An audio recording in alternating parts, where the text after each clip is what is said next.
Di zaman Majapahit, strata sosial masyarakat terbagi beberapa kasta. Namun ukuran penggolongan kasta dalam Majapahit bukan berdasarkan materi seperti berlaku di zaman kalian.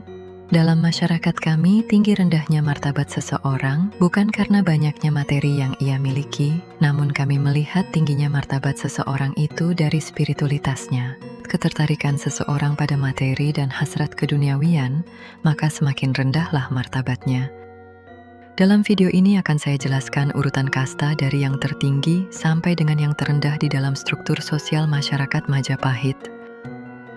Yang pertama adalah Brahmana. Inilah yang diakui kasta tertinggi di seluruh wilayah Majapahit. Ditempati oleh para rohaniawan yang sekaligus juga para cendekiawan dan budayawan. Mereka hidup di gunung, hutan, dan lembah yang jauh dari hiruk-pikuk perebutan akses dan penguasaan atas materi duniawi. Tugas mereka adalah membimbing masyarakat dengan pengetahuan dan ketuhanan agar hidup dalam kebaikan dan kebenaran. Karena itulah mereka dianggap sebagai golongan paling mulia di dalam masyarakat kami.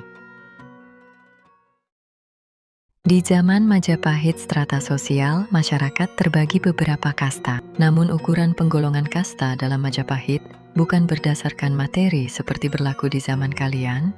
Dalam masyarakat kami, tinggi rendahnya martabat seseorang bukan karena banyaknya materi yang ia miliki, namun kami melihat tingginya martabat seseorang itu dari spiritualitasnya. Ketertarikan seseorang pada materi dan hasrat keduniawian, maka semakin rendahlah martabatnya. Dalam video ini akan saya jelaskan urutan kasta dari yang tertinggi sampai dengan yang terendah di dalam struktur sosial masyarakat Majapahit. Yang pertama adalah Brahmana. Inilah yang diakui kasta tertinggi di seluruh wilayah Majapahit. Ditempati oleh para rohaniawan yang sekaligus juga para cendekiawan dan budayawan. Mereka hidup di gunung, hutan, dan lembah yang jauh dari hiruk-pikuk perebutan akses dan penguasaan atas materi duniawi.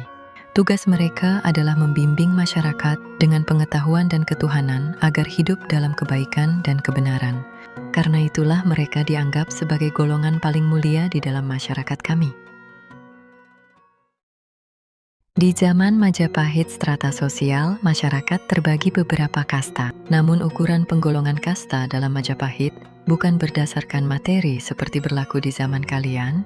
Dalam masyarakat kami, tinggi rendahnya martabat seseorang bukan karena banyaknya materi yang ia miliki, namun kami melihat tingginya martabat seseorang itu dari spiritualitasnya. Ketertarikan seseorang pada materi dan hasrat keduniawian, maka semakin rendahlah martabatnya. Dalam video ini akan saya jelaskan urutan kasta dari yang tertinggi sampai dengan yang